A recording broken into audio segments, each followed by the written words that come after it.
Now we are going to another theorem. The theorem says that I is closed and bounded interval, which is closed and bounded interval.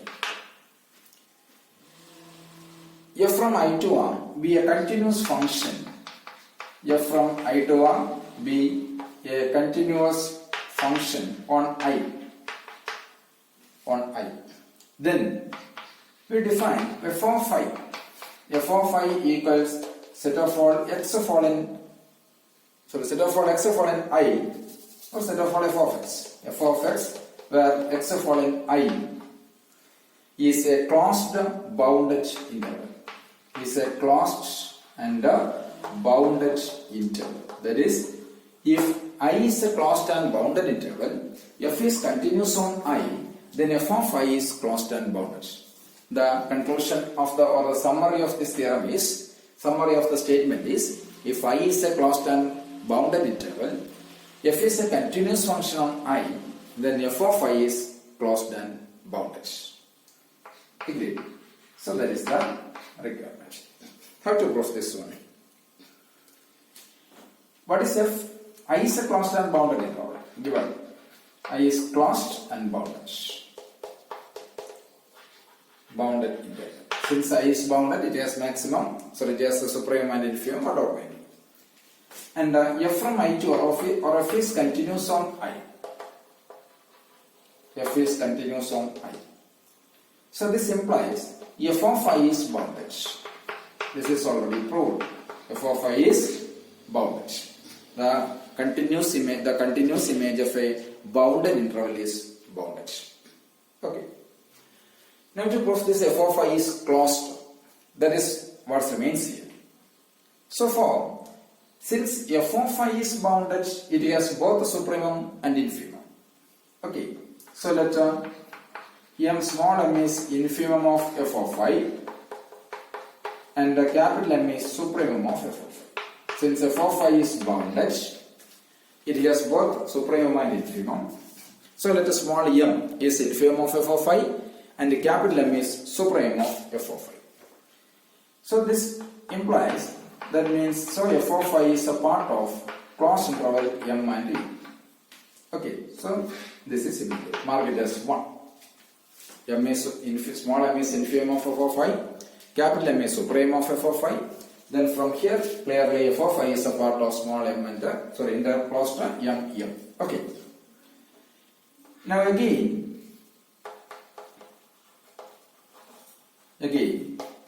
let k fall in closed interval m. K fall in closed interval m means this m less than or equals k less than or equals capital. Always infimum less than or equals supremum. Okay. So that means it is in, what is m? Infimum of f of I less than or equals k less than or equals supremum of f of I. Why? Because of the choice of m and m. Then there exists by the previous corollary infimum of if f of I is bounded, then infimum of f of I less than or equals k less than or equals supremum f of I. Then there exists a c fall in I such that f of c equals k. Okay. So f of c equals k. There exists a c fall in I such that f of c equals k. F of c equals k means what is k? Since c fall in I and f of c equals k, that means k fall in where? K fall in f of I. C is an element in I and k is a function of k is nothing but f of c. Surely this k fall in f of I. Agreed. But what is k? K is actually chosen from where? Closed mm. So that means closed mm is nothing but a part of f of I. So here f of I is a part of mm and a closed mm is a part of f of I. That means f of I equals closed interval m means it is closed. F of I is closed. So moreover, we already got it bounded. So finally, f of I is closed and bounded. Since the continuity of f ensure that f of I is bounded. Why? Because I is bounded. Since f of I is bounded, its it has both upper bound and supremum and infimum. Small m is infimum of f of I, capital M is supremum of f of I. From here, we know that f of I is a part of closed M. Now we choose a k following this one. So finally this infimum of f of I less than equals k less than equals supremum f of I. Then by the previous corollary, that's the corollary of Bolzano intermediate theorem. It states that there exists a point z following I with f of c equals k. K equals f of c, where c following I means k following f of I. Clearly, but k is chosen from closed interval mm, so the second inequality already obtained. So finally we have f of I equals closed interval mm, means f of I is closed. So clearly f of I is closed and bounded. Agree? Okay. Now we are going to a well-known named theorem. The theorem is known as preservation of intervals theorem. The theorem is known as preservation of intervals theorem.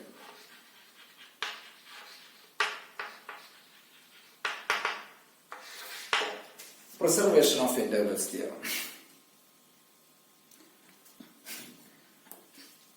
The theorem states that let I be an interval. I be an interval. There is no mention about its closed and bounded. F from I to R is continuous on I. F is a function which is continuous on I. F is continuous on I. Then f of I is an interval. F of I is an interval. Means the continuous image of an interval is also an interval. The theorem restated as the continuous image of an interval is an interval. I is an interval. F from I to R is a continuous function on I. Then f of I is an interval. The continuous image of an interval is an interval. How to prove this one? So the proof depends upon another theorem which is known as the characterization theorem. We know that there is a familiar theorem, characterization theorem, that is already proved. The theorem states that if S is a part of R, characterization theorem, the statement of characterization theorem is if S is a part of R, x comma y following S with x less than y, then closed interval xy is a part of S, then S is an interval. Then S is an interval. This is a well-known characterization theorem. So the proof is heavily depends upon this theorem. Characterization theorem states that if S is a part of R, x and y following S with x less than y, then closed interval xy is a part of S, then S is an interval. So this is characterization theorem. Now we are going to our proof.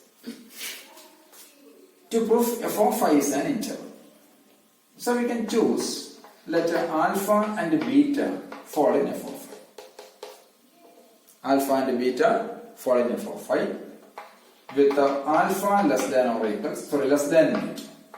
Here there is a condition, x and y fall in S with x less than y in characterization theorem. So here, in order to prove f of I is an interval, we choose two of the elements, alpha and beta fall in f of I with alpha less than beta. But closed alpha beta, closed interval alpha beta is a part of f of I. Okay. Then, since alpha and beta fall in f of I means any element, this alpha can be expressed as f image of an element in I. Similarly, beta can be expressed as an f image of element in I. So let A and B fall in I such that alpha equals f of A and beta equals f of B. Why? Because alpha and beta are present in f of I. Agree? Alpha equals f of a, beta equals f of b. Now let k is an element, k chosen from k is in alpha beta. We know that alpha less than beta, and k falling close to alpha beta. K falling close to alpha beta means alpha less than or equals k less than or equals beta. But what is alpha? Alpha is f of a. F of a less than or equals k less than or equals f of b. F of a less than or equals k less than or equals f of b. Then by Bolzano intermediate theorem, we know that there exists C falling open interval a b such that this f of c equals k. Okay, f of c equals k. F of c equals k means what is this k? K falling where? K falling f of a. But k is chosen from where? Alpha beta. That implies closed interval alpha beta is a part of f of a. Here k is from alpha beta. Okay, k presents in f of I. So clearly this alpha beta is a part of f of I. So this claim is justified. Okay. We choose alpha and beta presents in f of I with alpha less than beta. Since alpha and beta is in f of I, there exists a and b is in I with alpha is f of a, beta is f of b. Enough. So, now to prove this one, alpha beta is a part of f of I. For let k fall in alpha beta, that means alpha less than or equals k less than or equals beta. Means k ranges from f of a to f of b. Why? Because of the choice of alpha and beta. Then by Bolzano intermediate theorem, there exists a C fallen open interval AB with f of c equals k. Means k has a representation, this f of c. So k fallen where? K fallen f of I. But actually this k fallen alpha beta. So closed interval alpha beta is a part of f of I. Okay. Then we know that if the characterization theorem, now again we are going to the characterization theorem. If S is a part of R, X and Y fall in S with X less than Y, like that, if alpha beta fall in f of I with alpha less than beta, with XY is a part of S, S is a part of R, so means closed alpha beta is a part of, if X less than Y, closed alpha beta is a part of S. Here if alpha less than beta, then closed alpha beta is a part of f of I. So by this characterization theorem, this f of I is an integer. Okay, so this proof, so the proof of this theorem heavily depends upon characterization theorem. That is strictly followed by characterization theorem. Okay, we can choose means alpha beta in f of I. So in order to use this characterization theorem, first we prove that closed alpha beta is a part of f of I. So for this one, alpha, we choose alpha less than beta. Since alpha and beta are in f of I, so they are expressed as the element or as alpha is f of I, beta equals f of b, where a and b is in I. Then here we use Bolzano intermediate theorem. We can find out a point C which lies in between a and b with f of c equals k. Means k has this representation, that means k fall in f of I. So, but actually that k fall in closed alpha beta. So closed alpha beta is a part of f of I. Then with the light of that characterization theorem, immediately we can conclude that this f of I is an integer. Okay.